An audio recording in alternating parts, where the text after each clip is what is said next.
untuk supervisi akademik, yang mana dalam kegiatan supervisi ini terdiri 3 tahapan, yaitu pertama pra-observasi, tahapan kedua yaitu observasi, dan tahapan ketiga yaitu adalah pasca observasi. Ya, pada tahapan pertama merupakan kegiatan coaching untuk pra-observasi, dan nanti saya akan meng-coaching rekan sejauh saya yaitu Bu Yetri. Oke, silakan Bu Yetri untuk memperkenalkan diri. Assalamualaikum warahmatullahi wabarakatuh. Perkenalkan, nama saya Yetri. Saat ini saya mengajar di kelas 1 SDN Negeri 1 Dimas. Baik, terima kasih Bu Yetri. Oke, maaf nih, ganggu waktunya dulu nih untuk kegiatan hari ini. Ya Pak, silakan. Saya masih ada waktu. Kebetulan hari ini saya tidak masuk mengajar di jam ini, nanti jam 2 baru. Baik, terima kasih sebelumnya ya atas waktunya. Biar di sini kita ngobrol, mana kita melakukan kegiatan supervisi. Tapi sebelum saya observasi itu, langkah pertama itu adalah pra-observasi, yang mana pada kegiatan ini selain saya ingin bertanya jawab, saya juga ingin melihat siapa Bu Yetri. Kira-kira dalam rangka pembelajaran yang akan dilakukan observasi nanti, apa sih tujuan yang akan membantu Bu Yetri dalam rangka menggali potensi yang ada dalam diri Bu Yetri dan siswanya. Kemudian dalam rangka kompetisi pembelajaran ini nanti di kelas, di mana Bu Yetri yang pertama yang akan saya tanyakan adalah tujuan dari pembelajaran yang akan Bu Yetri sampaikan pada saat observasi nanti apa sih kira-kira? Jadi nanti saat melaksanakan observasi, saya mau memfokuskan siswa itu saat mengikuti pembelajaran. Karena kadang-kadang siswa ini ada yang kurang fokus terhadap pembelajaran, sehingga sering saat lanjutan pembelajarannya itu mereka kehilangan fokus. Ini ada sedikit saya tangkap ya, berarti mau tujuannya itu mau memfokuskan anak didik pian ya. Oke. Kemudian bagaimana pembelajaran Bu Yetri sebelumnya nanti? Nah, sebelumnya saya itu mengajar menggunakan PowerPoint, Pak. Nah, saya pikir dengan penggunaan PowerPoint ini dapat membantu anak-anak untuk belajar menjadi fokus terhadap materi dan meningkatkan minat mereka terhadap materi tersebut. Tetapi ternyata tidak sepenuhnya seperti itu. Ada beberapa murid yang sepertinya tidak minat malahan dan kehilangan fokus saat belajar, khususnya pada saat pembelajaran matematika. Oh, berarti itu sudah tidak sesuai dengan harapan Ibu ya? Iya, Pak. Nah, kira-kira itu kenapa ya Bu, kok masih ada murid yang minatnya kurang dalam pelajaran? Itu mata pelajaran apa? Matematika. Mungkin karena saya hanya menggunakan media PowerPoint, sehingga murid itu merasa bosan dan tidak memahami apa yang konsep yang mau disampaikan. Oke, berarti sebenarnya bagus kalau sebenarnya pakai PowerPoint ini Bu ya, tapi kayaknya masih kita perlu gali lagi. Oke, selanjutnya lalu pengembangan apa yang akan dilakukan? Dalam pengembangannya kiranya dimasukkan kegiatan ice breaking. Kemudian pada saat kegiatan untuk meningkatkan minat murid dalam memahami konsep matematika ini, rencananya itu akan membuat rencana RPP yang berdiferensiasi sesuai dengan kebutuhan dan perkembangan murid, Pak. Berarti kalau saya tangkap pengembangan yang dilakukan ini adalah praktik belajar berdiferensiasi dengan mendirikan ice breaking ya. Iya, Pak. Dan pembelajaran yang murid akan melakukan untuk meningkatkan dengan fokus belajar murid ya. Oke, berbeda dengan yang sebelumnya ya, dengan PowerPoint-nya berarti akan ada tambahan ya. Oke. Untuk pengembangan yang itu dilakukan, kira-kira nih strategi atau rencana apa yang akan dilakukan untuk pembelajaran matematika tersebut? Nah, selain menerapkan pembelajaran berdiferensiasi dan melakukan ice breaking, rencananya saya juga akan membuat LKPD yang nantinya dalam proses pembelajarannya siswa dikelompokkan dan melakukan pembelajarannya.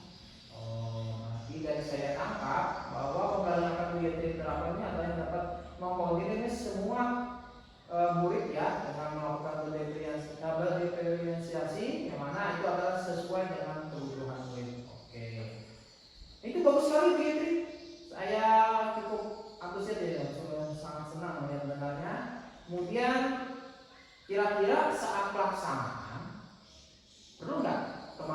membantu? Tentu Pak, saya rasa teman sejawat itu perlu membantu dalam proses pembelajaran nanti. Oke, baik Bu. Berarti kita tetap berkembang ya, melakukan refleksi diri. Nah, ya. Oke. Kira-kira selama kegiatan ini apa yang Ibu dapatkan dari kegiatan ini? Kenapa Pak? Iya, Bu. Oh, ya. Oke, siap. Baik Bu, agar kita tetap berkembang kita harus melakukan refleksi diri kan ya. Nah, kira-kira apa yang akan Ibu lakukan? Saya bersyukur karena dengan adanya seperti ini saya bisa merefleksikan diri saya. Kira-kira proses pembelajaran apa yang perlu diperbaiki, kurangnya di mana. Jadi bisa digunakan sebagai pertimbangan saya supaya proses pembelajaran di kelas selanjutnya itu akan menjadi lebih baik lagi dari sebelumnya. Benar ya Bu ya. Dengan adanya supervisi ini itu membantu dalam rangka meningkatkan kompetensi. Dengan supervisi ini kita melibatkan orang lain, kita melihat kemampuan dan kekurangan kita sehingga berkembang ke arah yang lebih baik. Kemudian kita harapkan itu pembelajaran semuanya itu berpihak pada murid. Dari kemudian yang saya lihat dari paparan Ibu Yetri yang Ibu Yetri ceritakan tadi, saya tidak sabar nih mau melihat pembelajaran Ibu di kelas. Rencana apa Bu?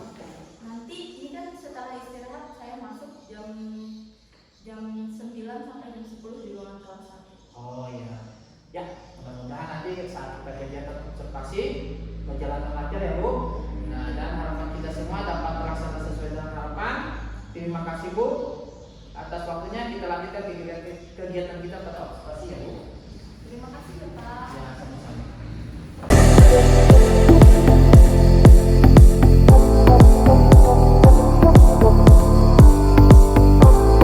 Ya.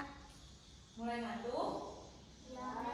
Nah, kalau gitu kita ice breaking dulu supaya kita fokus. Siap?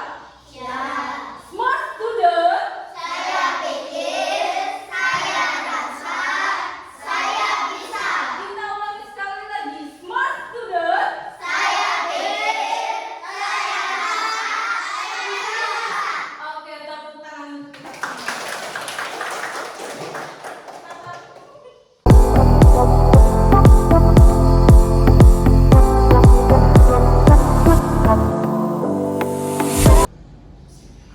Salam dan bahagia. Pada kesempatan ini merupakan rangkaian supervisi akademik, yaitu pada tahapan yang ketiga, yang mana coaching masa observasi. Pada tahap ini saya bersama rekan saya Ibu Yetri, yang tadi saya sudah melakukan observasi di kelas beliau.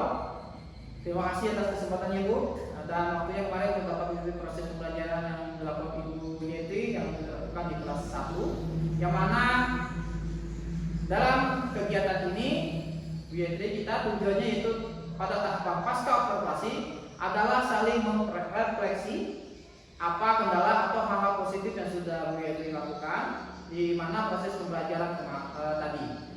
Di sini Bu Yetri, sebelumnya saya tanya, saya kemarin melihat proses pembelajarannya Bu Yetri yang dilakukan di kelas kan. Nah, bagaimana perasaan Ibu setelah melakukan pembelajaran kemarin Bu? Tentu saja perasaan saya senang dan lega Bapak. Proses pembelajaran yang saya lakukan itu sesuai rencana. Oh iya. Nah, kira-kira menurut Ibu, tadi kan walaupun saya sudah melakukan pembelajarannya, itu kira-kira sudah sesuai kan dengan rencana atau tahapan pembelajaran berdiferensiasi yang dirancang? Jadi menurut saya pembelajaran yang saya lakukan itu sudah sesuai dengan tujuan dari pembelajaran berdiferensiasi, mulai dari kegiatan pendahuluan, inti, kegiatan penutup.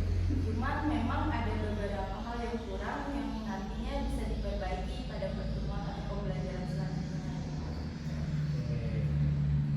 Kalau dari pengamatan saya tadi ya, pembelajaran Ibu itu sebenarnya mantap. Sudah dari kegiatannya ada kegiatan pendahuluan, kemudian kegiatan inti, kegiatan penutup, bahkan dari sela-selanya ada kegiatan ice breaking. Nah, tapi pada pembagian inti tadi melakukan pembelajaran presentasi organisasi dan kegiatan perkumpulan, dan ada sebagian murid itu terlihat aktif ya Bu ya. Kemudian ada juga yang terlihat tidak aktif. Menurut Ibu itu ada tidak kendala yang dihadapi kegiatan selama kegiatan? Jadi kan tujuan dari kegiatan yang saya lakukan kemarin hari tadi adalah bagaimana murid itu aktif dalam menerapkan pembelajaran berdiferensiasi yang mana disisipkan kegiatan ice breaking dalam kegiatannya. Nah, pada kegiatan dengan tujuan dapat meningkatkan minat belajar siswa serta fokus belajar siswa, Pak. Jadi walaupun ada beberapa murid yang harus saya dorong dan arahkan, tetapi dapat berjalan kegiatan pembelajaran itu masih bisa berjalan dengan baik. Oh ya, berarti gitu ya Bu, sudah ice breaking, diferensiasi pada saat percobaan kemarin, percobaan tadi. Kira-kira menurut Ibu tadi ada beberapa murid yang harus diamati. Saya ingin coba tanya, kira-kira kenapa ya? Mungkin di sini ada beberapa siswa atau murid yang memiliki gaya belajar yang berbeda, Pak. Mungkin maunya itu menggunakan alat yang nyata, misalnya alat yang konkret, nah yang langsung dilihat, dipegang ataupun dirasa. Nah, murid bisa memegang dan mencoba langsung menggunakan alat-alat tersebut, alat-alat. Jadi kedepannya saya harus mengadakan tes untuk mengetahui gaya belajar yang seperti apa yang diminati oleh siswa siswa atau profesional. Jadi rencana Bu Yeti ke depannya adalah pengelompokan murid yang sesuai dengan gaya belajar mereka ya. Oke.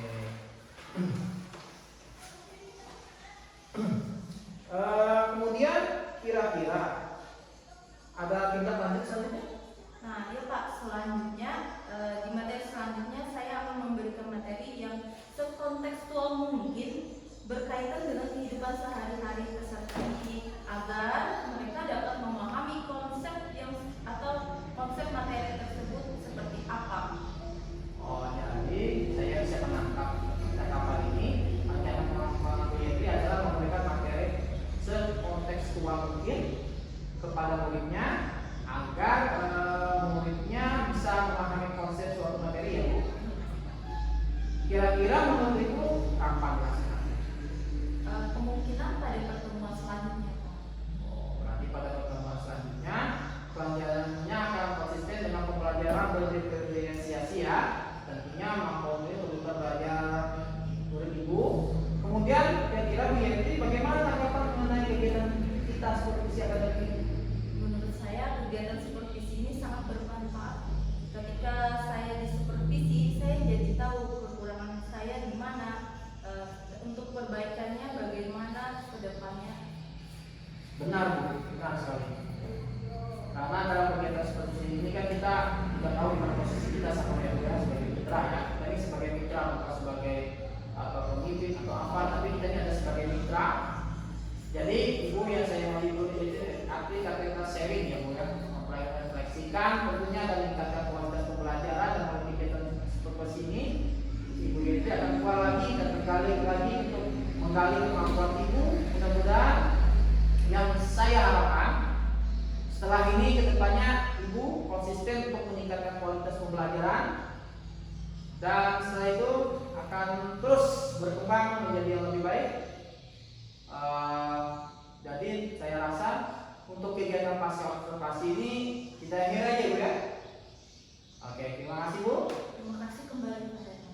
Oke, demikianlah hasil coaching kita pada pasca observasi yang saya lakukan bersama teman saya di Fikri.